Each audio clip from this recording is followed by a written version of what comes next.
हाँ जी, ये सवाल ना इतना मुश्किल नहीं था, इसलिए इसका रिजल्ट भी काफी अच्छा खासा आपने देखा है कि अच्छा रिजल्ट था इसका।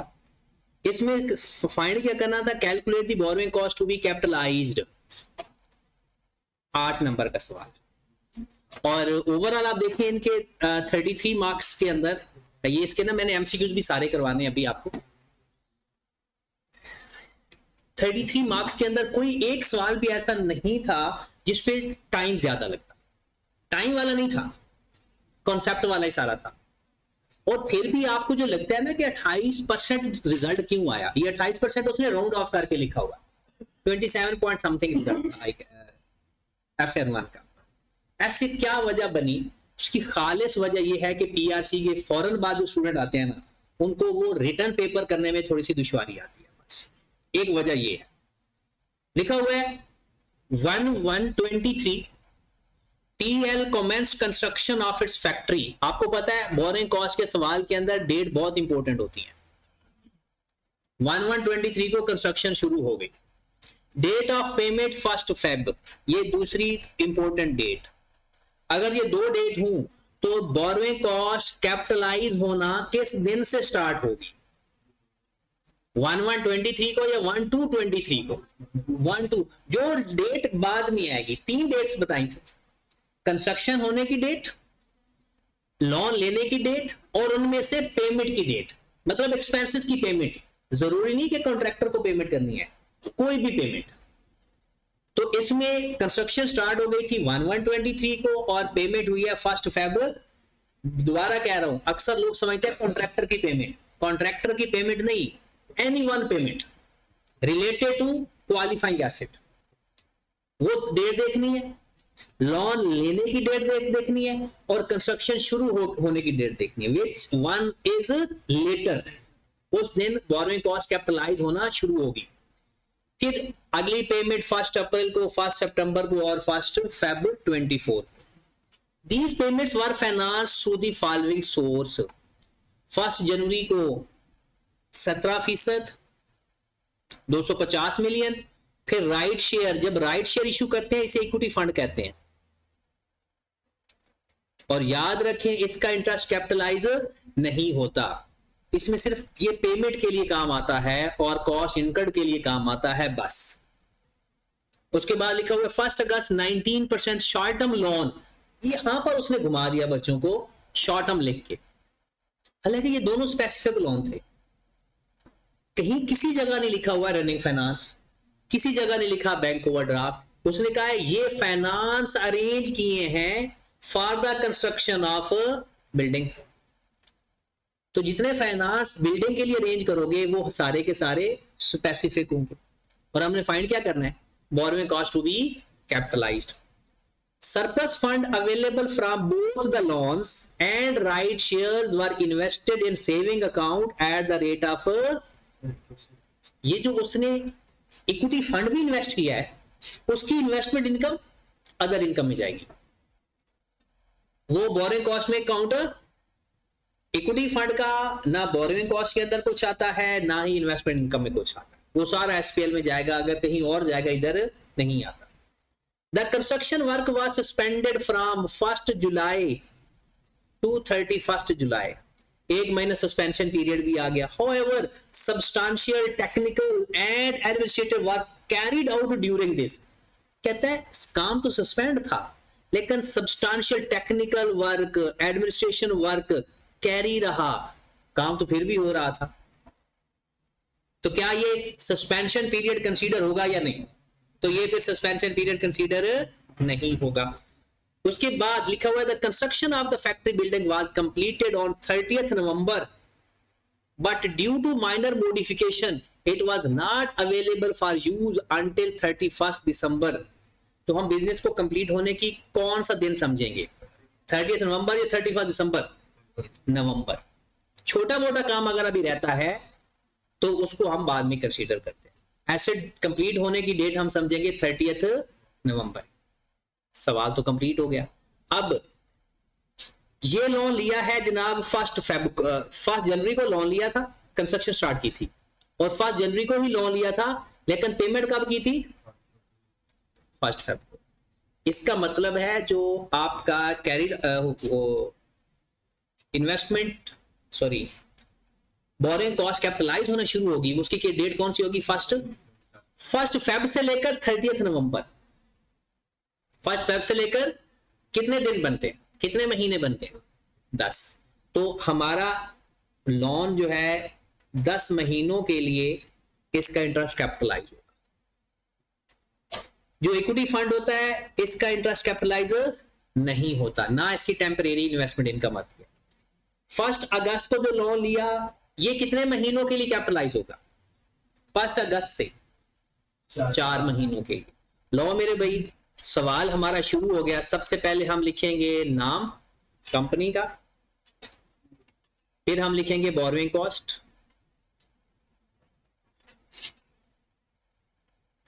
To be capitalized for the year ended. साल का एंड कौन सा? दिसंबर है, दिसंबर 23। सबसे पहले हम लिखेंगे स्पेसिफिक, लोन ही स्पेसिफिक है बस, स्पेसिफिक बोरोइंग, उसका इंटरेस्ट। स्पेसिफिक बोरोइंग में याद रखें डायरेक्ट इंटरेस्ट कैपिटलाइज कर देते हैं, जितना लोन लिया multiplied by rate multiplied by time. General borrowing की वर्किंग होती है। तो पहले आपने कितना लोन लिया था? 250 मिलियन। 250 का रेट क्या था? 17%, मल्टीप्लाइड बाय कितने टाइम के लिए बोरोइंग कॉस्ट कैपिटलाइज करनी है? 10 महीने, 10 बाय कितनी अमाउंट आ गई? कितना? 35.41 या 42। अब दूसरी इंटरेस्टिंग बात इसमें क्या, अगर वो आपसे ये पूछे कि एक्सपेंस आउट कितना होना है, तो बाकी 2 महीनों का, क्योंकि लोन तो 1 जनवरी को ले लिया था। 10 महीनों का कैपिटलाइज, 2 महीनों का। कौन से 2 महीने वाला? एक दिसंबर वाला और एक जनवरी वाला। वो जो दरमियान वाला है वो इसमें काउंट नहीं हो रहा। उसके बाद जो राइट शेयर्स हैं इनका इंटरेस्ट नहीं आता होता, इक्विटी फंड है ये। फिर 19% short term loan 340 multiplied by इसका रेट क्या है? 19% मल्टीप्लाइड बाय टाइम कितना है? 4/12। कितनी अमाउंट आ गई? 21 लेस टेम्परेरी इन्वेस्टमेंट इनकम। उसे छेड़ता है टॉपिक को, वरना इसके बड़े अच्छे अच्छे सवाल और बुरे बुरे सवाल हमने किए हुए हैं, लेकिन उसने कितना बिल्कुल बेसिक और सादा सा सवाल दे दिया। टेम्परेरी इन्वेस्टमेंट इनकम फाइंड करने का हमारा अपना तरीका है, उसी हिसाब से ही चलेंगे। वर्किंग नंबर 1 कर ले। Working number 1 temporary investment income.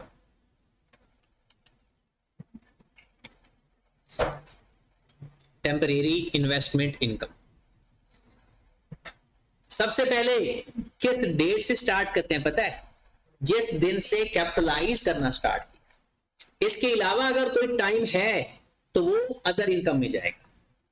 इसके अलावा भी कोई टाइम है, लोन आपके पास है और कोई पेमेंट नहीं हुई, जैसे इसमें जनवरी के महीने का जो लोन है उसके ऊपर जो टेम्परेरी इन्वेस्टमेंट इनकम आएगी वो अदर इनकम में जाएगी, क्योंकि कैपिटलाइजेशन 1 फेब से स्टार्ट हो रही है। 1 फेब 1/2/23 से लेकर अगली पेमेंट की डेट कौन सी डेट आ रही है? 1 अप्रैल 1/4/23। कितना लोन था आपके पास जो लोन लिया था? 250 मिलियन। 250 मिलियन में से पे कितना कर दिया था? 200। बाकी आपके पास 50 मिलियन था। इसके ऊपर टेम्परेरी इन्वेस्टमेंट इनकम का रेट क्या है? 10%।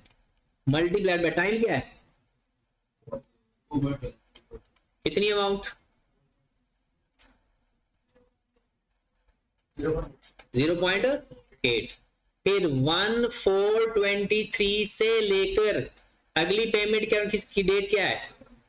1 सितंबर 1923 आपके पास कितना लोन रहता था, पड़ा था 50, और आपके पास ना 300 मिलियन और भी आ गया, वो जो इक्विटी फंड से आया, पैसा तो आ गया ना पेमेंट करने के लिए, और आपने पेमेंट कितनी की 350, आपने पेमेंट भी 350 की और आपके पास 350 पड़ा भी हुआ था, मतलब जो आपने पेमेंट की 50 मिलियन आपके पास लोन पड़ा था, 300 मिलियन आपके पास कौन सी वैल्यू आ गई, इक्विटी फंड, माइनस भी 350, तो आपके पास जो बैलेंस बचा पड़ा है 0। अगर यहां पर बैलेंस आ जाता वो इक्विटी फंड वाला होता या लोन वाला होता, याद रखें पेमेंट पहले इक्विटी फंड से होती है, तो अगर कोई वैल्यू बच जाती तो कोई कौन सी होती, वो लोन वाली ही अमाउंट होती, लेकिन ये हो कि लोन से 50 मिलियन से कम अमाउंट आती तो वो लोन वाली ही होती, 50 मिलियन से ज्यादा आती तो लोन तो था ही 50 मिलियन का, तो फिर वो इक्विटी फंड वाला आ जाता है। और इक्विटी फंड में हम क्यों बार बार जोर दे रहे हैं, इक्विटी फंड की टेम्परेरी इन्वेस्टमेंट इनकम इधर नहीं आएगी, वो अदर इनकम में जाती है, इक्विटी फंड की टेम्परेरी इन्वेस्टमेंट इनकम यहां पे नहीं आएगी। फिर आगे आ जाओ, आपको एक और लोन मिल गया 1 अगस्त को, लेकिन पेमेंट कब कर रहे हैं 1 सितंबर को, अप्रैल वाली पेमेंट तो हो चुकी है, अप्रैल वाली पेमेंट आपकी, अब आपके पास पैसा का किस डेट को आ गया था 1 अगस्त को,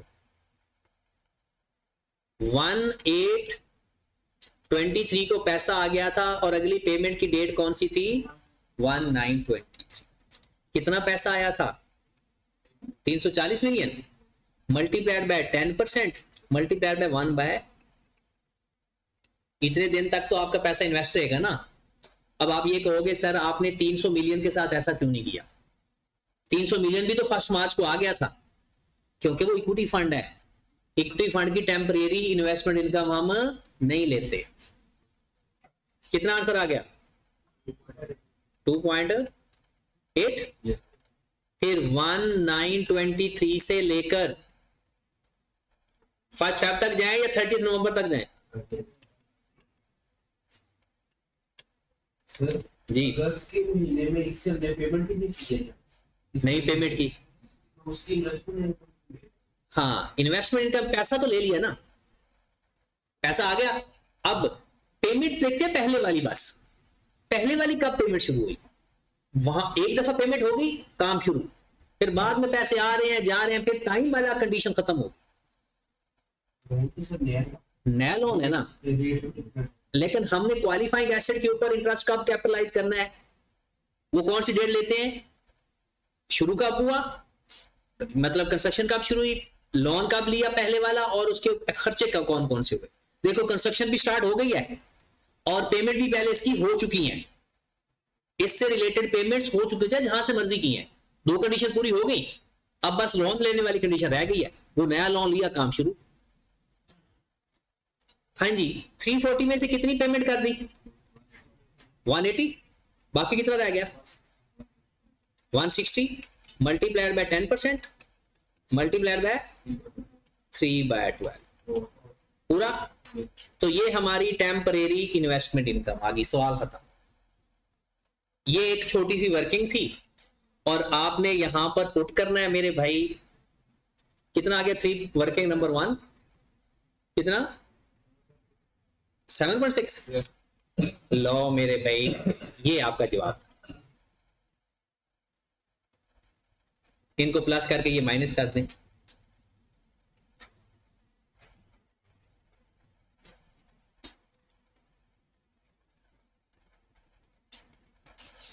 कितना आंसर आ गया, कितना 14.4932, ये आपका आंसर।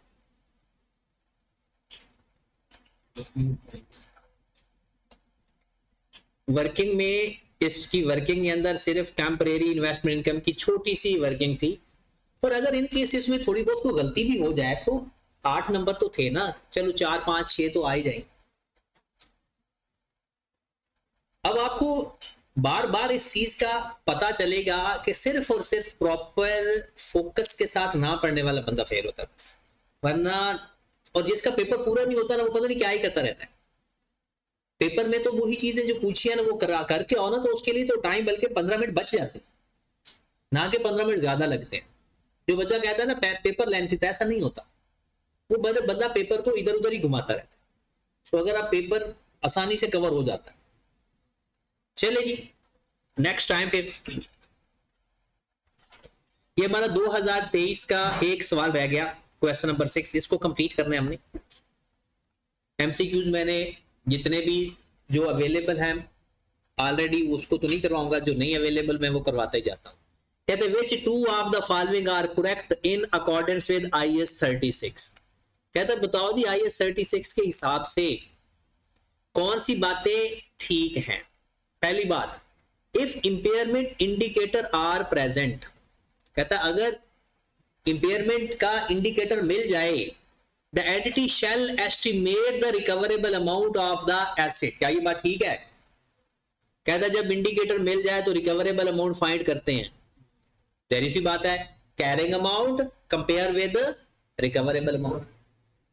तो जब आपको इंडिकेटर मिल जाएगा तो आपको रिकवरेबल अमाउंट, इंपेयरमेंट टेस्ट लगाने के लिए रिकवरेबल अमाउंट चाहिए होती है, तो ये तो ठीक बात है। दूसरी, while computing impairment loss, the asset's carrying value is compared with lower of its fair value less cost to sell of disposal and value in use higher of, किसके साथ कंपेयर करते हैं? रिकवरेबल अमाउंट है ना, और recoverable amount होती है higher of. इसका मतलब है ये बात तो गलत है इस वजह से। फिर दूसरी बात नीचे वाली, कहता है if the recoverable amount is lower than the carrying value, कहता है जब रिकवरेबल अमाउंट कम हो और कैरिंग वैल्यू ज्यादा हो, and impairment loss is always charge to SPL, कहता है वो हमेशा जो इंपेयरमेंट आएगा वो हमेशा एसपीएल को चार्ज करते हैं। क्या ये बात ठीक है या नहीं? अब सुने, अगर आपका एसेट का पहले कोई सरप्लस पड़ा हो तो पहले सरप्लस को चार्ज होगा, उसके बाद एसपीएल को चार्ज होगा, हमेशा नहीं। देखिए आपका एसेट रीवैल्यूड अमाउंट पे है, अब आपने ये पढ़ा हुआ है क्योंकि इंपेयरमेंट लॉस ऐसे ही समझो जैसे कि रिवैल्यूएशन लॉस। रिवैल्यूएशन लॉस को हम एसपीएल में लिखते हैं, लेकिन अगर पहले सरप्लस पड़ा हो तो क्या सारा एसपीएल में लिखते हैं? नहीं, पहले सरप्लस रिवर्स करते हैं, फिर बच जाए तो। इसका मतलब है ऑलवेज वाला जो लफ्ज है, इसकी वजह से ये सवाल सही नहीं है। ऑलवेज नहीं होता लेकिन मोस्टली ऐसा ही होता। Last one is impairment loss only arises if the fair value less cost to sell as well as value in use are lower than the carrying amount। मतलब वो कहता है कि जब फेयर रिकवरेबल अमाउंट कम हो तब इंपेयरमेंट लॉस आता है, यही तो होता है। लेकिन हमने क्या पढ़ा हुआ है? हमने पढ़ा हुआ है carrying amount greater than recoverable amount, उसने लिखा हुआ है recoverable amount less than carrying amount. तो बात उसने भी एक ही लिखी हुई है, जिसका मतलब है, और वैसे भी दरमियान वाले दो गलत हो गए तो फिर ए और डी सही, लेकिन इसके 2 नंबर होने चाहिए थे, उसने 1 नंबर दिया। अगला सवाल, ये आपका कैश फ्लो का है, ये बड़ा अच्छा सवाल होगा। Alpha company issued 4 million ordinary shares 10 per value of purchasing land, fair value 50 million. How should this transaction be reported by Alpha in statement of cash flow? मैं तो एक ही बात करता हूं, पहले इसकी एंट्री पास करते हैं। देखें 4 मिलियन शेयर्स आपने दिए हैं 10 रुपए वाले, 4 मिलियन शेयर दिए, और एसेट जो ले रहे हैं वो कितने का है?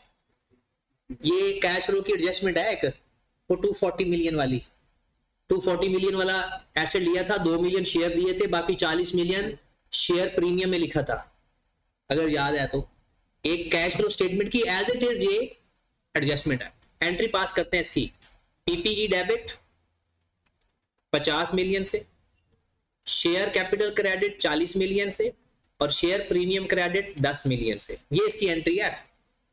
कोई 4 मिलियन वाले हैं ना, 4 मिलियन को 10 से मल्टीप्लाई किया 40 आ गया, 40 तो शेयर कैपिटल होगा, लेकिन 50 मिलियन वाला शेयर ले रहे हैं, 40 मिलियन के शेयर दे रहे हैं। मतलब पता है इसका, 40 मिलियन वाले शेयर 50 मिलियन में दे रहे हैं, तो 10 मिलियन का हमारा शेयर। मुझे बताओ इस पूरी एंट्री के अंदर कैश फ्लो किधर है? इस पूरी एंट्री के अंदर कैश फ्लो किधर है? ये चीज अकाउंट में जाएगी, कैश फ्लो में तो आ ही नहीं सकती। तो कैश फ्लो में तो वही आएगी ना, कैश इन या आउट हो। इस पूरी ट्रांजैक्शन के अंदर तो कैश ना इन हो रहा है ना। अब पढ़े जरा, उसने कहते हैं it should be reported financing cash flow. इतना तो कोई बेवकूफ नहीं होगा, लेकिन बेवकूफी है इसके अंदर। शेयर कैपिटल का जिक्र है। फिर it should be reported in investing activity. PPE investing activity का पोर्शन होता है और ये फाइनेंसिंग एक्टिविटी का पोर्शन होता है। वो भी जालिम है, जुल्म करना बात तो नहीं आया, डी पे आए जरा। It should be reported as investing cash flow as well as financing cash flow. 90% बच्चों ने ये जवाब दिया होगा, लेकिन इसका जवाब बनता है it should not be presented in statement of cash flow, क्योंकि कैश फ्लो तो है ही नहीं इसके अंदर। ये अकाउंट्स में जाएगा जब लेजर बनेंगे, अपने अपने लेजर में जाएगा, लेकिन कैश फ्लो स्टेटमेंट में इसका कोई रोल नहीं। कैश फ्लो में वो चीज होती है, या तो वो नॉन कैश आइटम होनी चाहिए, अगर वो नॉन कैश आइटम नहीं है तो उसकी एंट्री के अंदर कैश नजर आना चाहिए, वो कैश फ्लो स्टेटमेंट में। चलिए जी, तीसरे पॉइंट नंबर पे आ जाए। बीटा लिमिटेड रिपोर्टेड अ नेट लॉस। ये भी बड़ी प्यारी एंट्री। उसने कैश फ्लो का सवाल नहीं दिया था पेपर में, लेकिन उसने कसर तो नहीं छोड़ी थी। देखिए, बीटा लिमिटेड रिपोर्टेड अ नेट लॉस 40 मिलियन, उसको लॉस फॉर द ईयर आ गया था। डेप्रिसिएशन कितनी आई? 81,000। एडजस्टमेंट में डेप्रिसिएशन का क्या करते हैं? प्लस करते हैं, माइनस प्लस करते हैं। नेट प्रॉफिट बिफोर टैक्स, उसने लॉस लिखा हुआ तो ब्रैकेट में लिख दिया। फिर उसने कहा depreciation for the year. Working capital increased by, working capital बढ़ गया। वो वर्किंग कैपिटल बढ़ता है तो माइनस, कम होता है तो ऐड। वर्किंग कैपिटल एसेट होते हैं ना। वो कहता है working capital other than cash has increased by 81 million. तो वर्किंग कैपिटल बढ़ता है तो माइनस, कम होता है तो ऐड। ये बढ़ रहा है तो 81 मिलियन माइनस करेंगे, plus minus. Then what is the amount of net cash provided by operating activity? तो आंसर बता दें इसका। 70,000 plus minus 70,000 minus 70,000 plus 81,000 minus 8100। कितना आंसर आ गया? 2900। ये मैं इसलिए सारे करवा रहा हूं कि वैसे ये इस दफा इसका रिजल्ट बहुत अच्छा था, सबसे अच्छा रिजल्ट इसका था, लेकिन इससे पहले वाले पेपर्स में ना इसका रिजल्ट जो एमसीक्यूज होते हैं ना, उसका रिजल्ट थोड़ा हल्का होता है। Which of the following is not included in the conceptual framework? ये तो आपने अगर लेक्चर याद किए हुए हैं तो पता चलेगा, नहीं किए हुए तो नहीं पता चलेगा। ये सीधे सीधे इसके मैंने 3 लेक्चर्स आपको दिए हुए हैं, उन 3 लेक्चर्स को फिर उसके साथ ये चौथी बात भी आ गई। क्या लिखा हुआ है? Objective and general purpose of financial reporting, बिल्कुल लिखा हुआ है कॉन्सेप्चुअल फ्रेमवर्क में कि फाइनेंशियल रिपोर्टिंग का पर्पस क्या है। Structure and content of financial statement, ये किसी जगह नहीं लिखा हुआ। आईएएसबी फ्रेमवर्क वो आपको ये नहीं बताता फॉर्मेट क्या है, वो बताता है IS1। IS1 बताता है कि सेल लिखना है, लेस कॉस्ट ऑफ सेल लिखना है, सारा स्ट्रक्चर और कंटेंट बताता है IS1। आईएएसबी फ्रेमवर्क उसका ऑब्जेक्टिव बताता है, उसके एलिमेंट्स बताता है, उसकी क्वालिटेटिव कैरेक्टरिस्टिक्स बताता है। ये ऑब्जेक्टिव कॉन्सेप्चुअल फ्रेमवर्क स्ट्रक्चर और कंटेंट नहीं बताता, वो IS1 बताता है। चलो जी, इंपेयरमेंट का सवाल आ गया। इंपेयरमेंट लॉस होता क्या है भला, किसी को याद है? If carrying amount greater than recoverable. और रिकवरेबल अमाउंट क्या होता है? Higher of value in use and fair value less cost. आओ जरा, इन जनवरी 22, हमारा साल है 2023, Gamma Limited purchased a manufacturing plant at a cost of rupees 240 million with a useful life of 5 years. GL uses straight line method of depreciation 31st December 23. GL determined there are indicator of impairment.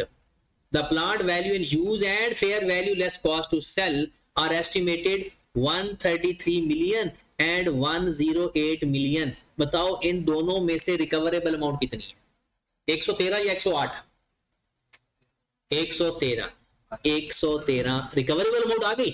अब आओ जरा 240 million वाला asset 5 साल life है, कितना time इस्तेमाल हो गया? 2022 का 1 साल हो गया, 2023 का भी साल हो गया, क्योंकि दिसंबर 23 पे खड़े, तो मल्टीप्लाइड बाय 2 करो, कितनी डिडक्शन आ गई इसकी? 96। तो 240 में से 96 माइनस करो जरा, 144। तो कैरिंग अमाउंट कितनी आ गई? 144। क्या ऐसे डिक्लेयर हुआ है या नहीं? अगर हुआ है तो कितना होगा? 30। आंसर आ गया। ये तो बस ना ऐसे ही शुगल ही था, ये तो कोई ना बहुत ही नेक दिल इंसान था जिसने ये बनाया। Which of the following statement is correct? Relevance and faithful presentation are the two fundamental qualities that make accounting information useful for decision making. ये आपने, ये ISB फ्रेमवर्क का सवाल है। Relevance and faithful, ये बिल्कुल बात ठीक है, रेलिवेंट होनी चाहिए और फेथफुल प्रेजेंटेशन होनी चाहिए फाइनेंशियल स्टेटमेंट की। अगली बात, कंपेरेबिलिटी भी उसकी होनी चाहिए, दैट एनहांस द क्वालिटी। ये बिल्कुल आपका पहले पेज के ऊपर ये दोनों बातें लिखी, दोनों ठीक है, ये both are correct. Presentation, financial statement की प्रेजेंटेशन कैसी होनी चाहिए? रेलिवेंट, फेथफुल, कंपेरेबिलिटी, अंडरस्टैंडेबिलिटी, ये उसकी क्वालिटीज लिखी हुई है।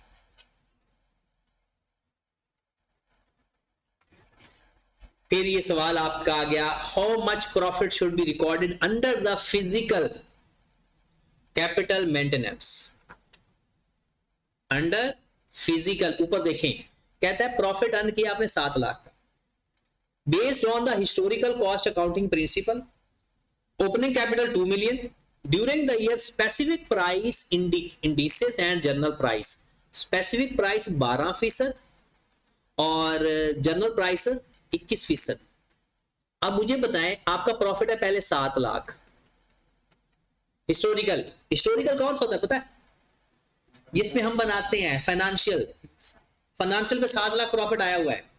अब हमने 2 मिलियन की परसेंटेज लेके हमने जाना है physical capital maintenance. Physical capital maintenance होता है वॉल्यूम बेस के ऊपर प्रॉफिट। बताओ उसमें जनरल प्राइस लेवल लेते हैं या स्पेसिफिक प्राइस लेवल है? एक होता है रियल बेस, एक होता है फिजिकल बेस, एक होता है फाइनेंशियल बेस, ऐसा ही है ना? उसने हिस्टोरिकल दे दिया, अब हमने निकालना है फाइनेंशियल बेस या फाइनेंशियल रियल बेस या फिजिकल बेस। फिजिकल के लिए कौन सा प्राइस लेते हैं, इंडिसेस लेते हैं? स्पेसिफिक या जर्नल? स्पेसिफिक। कितना है स्पेसिफिक? स्पेसिफिक प्राइस इंडिसेस 12%, तो 2 मिलियन का 12% लेंगे। लेना हमेशा किसका होता है? कैपिटल का। लेना किसका है? इन्वेस्टमेंट का या कैपिटल का? कितना आ गया? 2 लाख माइनस का 2,40,000, कितना आ गया? 460। ये मेरा प्रॉफिट है। अगर ये होता रियल बेस पे फाइंड करवाना होता तो 2 मिलियन का 21% लेकर माइनस कर देते, 2 मिलियन का 21% लेकर माइनस कर देते। हाँ, अगर तब मुश्किल सवाल आ जाएगा जब उसने वापस रिवर्स पूछा। ये जो रियल बेस होता है ये नेट ऑफ इन्फ्लेशन होता है, जनरल इन्फ्लेशन, और जो फिजिकल होता है ये नेट ऑफ स्पेसिफिक इन्फ्लेशन होता है। वो फिर हमने क्या करना है कि उसको गिवन ओवर गिवन मल्टीप्लाई पे रिक्वायर्ड करके वापस रिवर्स कर दें। नेक्स्ट जनाब, point number 8, which of the following statements are correct? Interest paid may be classified an operating cash flow या इन्वेस्टिंग कैश फ्लो। ये बात ठीक है, ये गलत है? ये बात ठीक है या गलत है? टाइम है अभी 10 सेकंड। हाँ जी, interest paid may be classified operating या इन्वेस्टिंग, किधर किधर होता है? फाइनेंसिंग या ऑपरेटिंग। तो इसका मतलब है पहली बात तो गलत होगी। Cash flow from operating activity calculated using indirect method are greater than cash flow from operating activity calculated using direct method। क्या होता है? बराबर होता है। दोनों एक्टिविटी से कैश फ्लो बराबर आता है, चाहे आप डायरेक्ट मेथड से चाहे इनडायरेक्ट मेथड से। तो ये भी गलत, तो both are not correct, none is correct. आखिरी सवाल 2 नंबर का था। January 21 Delta Limited acquired a manufacturing plant at a cost of ₹200 million. 11/23/21 200 million का आपके पास एसेट आ गया। साथ आपको गवर्नमेंट ग्रांट भी मिल गई गरीब लोगों को 40 million. DL recorded the grant as deferred income. आसान सवाल हो गया। डेफर्ड इनकम का मतलब क्या होता है? दोनों को अलग अलग करना है। The plant is being depreciated over straight line basis over the 5 years. The accounting period end is December each year. On 1st January 23, the grant was repaid in full.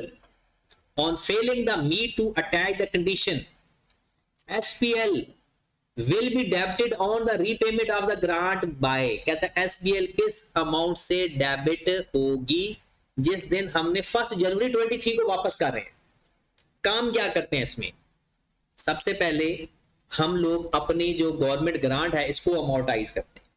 2 सालों में करना है।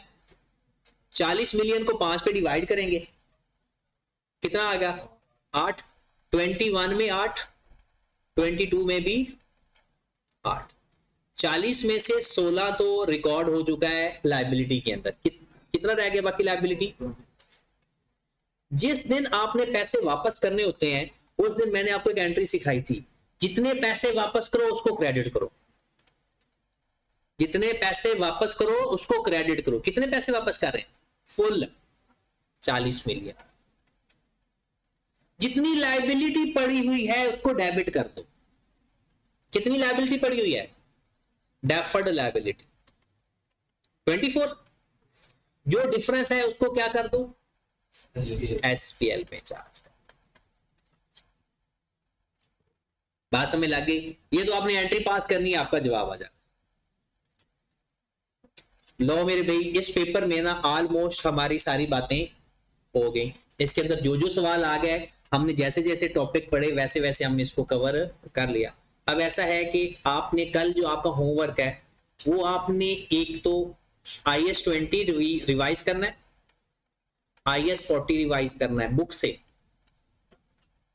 all basic example with all basic example, ठीक है। अगर comprehensive example भी कर रहे हैं तो बहुत अच्छी बात है। उसके बाद आपने 2022 और 2023 और ये है 2024, इसके सारे सवाल NCA के करके आने। जिसने रिकॉर्डिंग सुननी है वो भी ये अटेम्प्ट लाजमी करने हैं, गलत हो जाए कोई मसला, अटेम्प्ट लाजमी करने हैं। 40 और 20 रिवाइज करना है और इसके पेपर के सवाल करने हैं। कल जब आप आओगे तो मैं 23 आपको रिवाइज करवा दूंगा, 36 आप खुद रिवाइज कर लोगे और हम ये सवाल करने के बाद 22, 23, 21 और 20 के भी मैं करवा दूंगा, ठीक है। कल का दिन भी आपको आना पड़ेगा और परसों का दिन भी आना पड़ेगा। ये 2 दिन आप आ जाएं तो इंशाल्लाह मेरी कोशिश होगी कि इसके जितने भी सवाल है ना, जो आपका हफ्ते वाला दिन होगा ना, उसमें मैंने आपको करवाना है रेक्टिफिकेशन ऑफ IS 16। उसके 2-3 सवाल मैंने आपको करवाने हैं, तो ये इंशाल्लाह आपका हो जाएगा।